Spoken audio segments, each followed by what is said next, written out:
আজি আমি ভাৰতীয় জনতা পাৰ্টি আৰু অসম গণ পৰিষদে যৌথভাৱে এই নিৰ্বাচনী প্ৰচাৰত আৰম্ভ কৰিছোঁ। জখলাবন্ধা পঞ্চায়তৰ এলেকাৰ বাবে আজি কাৰ্যালয় মুকলি হৈছে আৰু সমবেত সকলোৱে যথেষ্ট উৎসাহেৰে এই কামত লাগিবৰ কাৰণে আগবাঢ়ি আহিছে আৰু তেখেতসকলে আশা কৰিছে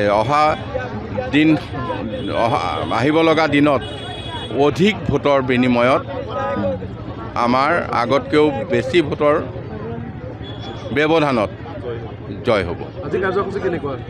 আজি মই এতিয়া মিছাত এটা কাৰ্যালয়ত অনুষ্ঠিত সভা আৰম্ভ কৰিলোঁ, পূবথৰীয়াত কৰিলোঁ, ইয়াত কৰিলোঁ।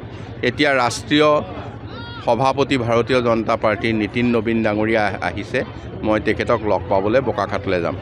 নহয় মানুহটো MLA হোৱাই নাই। নহওঁতে প্ৰথম ৰাইজৰ ওচৰত প্ৰস্তুত যে আপোনাৰ অৰুণোদয় কাটি দিম।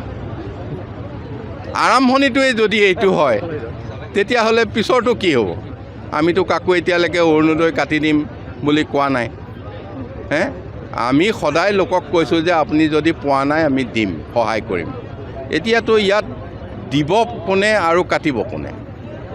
যিসকলে কাটিম বুলি কৈছে তেওঁলোকে কাটিব নোৱাৰে আৰু তেওঁলোকে দিম বুলি ক'লেও দিব নোৱাৰে। এইখিনি দিব আমাৰ মিত্ৰজোঁটৰ চৰকাৰে। মিত্ৰজোঁটৰ চৰকাৰত যোন থাকে তেওঁলোকে দিব, কিন্তু কাৰো অৰুণোদয় নাকাটে। একাংশ নিলম্বিত শিক্ষকো এতিয়া আপোনাৰ বিৰুদ্ধে সৰব হৈ পৰা দেখিবলৈ পোৱা গৈছে। বহুতো প্ৰচাৰ নিলম্বিত শিক্ষকো দেখিবলৈ পোৱা গৈছে, প্ৰচাৰ আৰম্ভ কৰা দেখিবলৈ পোৱা গৈছে। নিলম্বিত শিক্ষক হৈছে নেকি? মই গম পোৱা নাই। গতিকে প্ৰচাৰ চলা দেখিবলৈ পোৱা গৈছে। নহয়, চাওক, প্ৰচাৰটো কৰিবলৈ দিয়ক।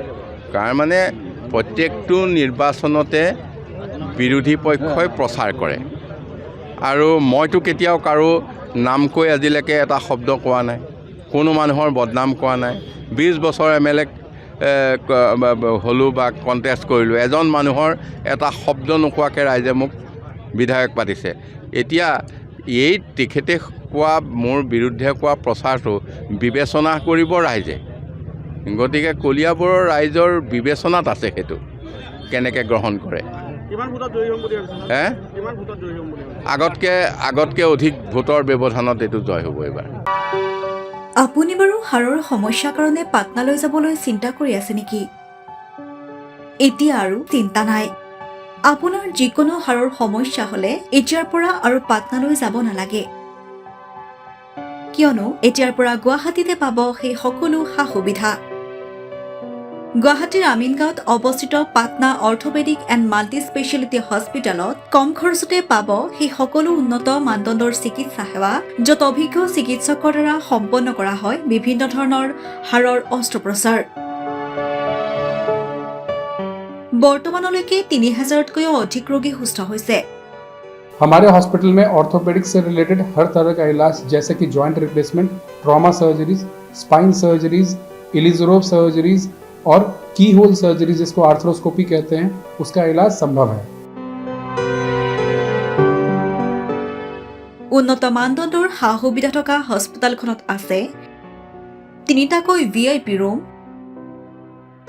11টা কেবিন, জেনেৰেল ৱাৰ্ডত আছে 12খনকৈ বিচনা তথা 7খনকৈ বিচনাযুক্ত ICU। তাৰোপৰি এই হস্পিটেলখনৰ ভিতৰতে আছে ফাৰ্মাচীৰো সা সুবিধা।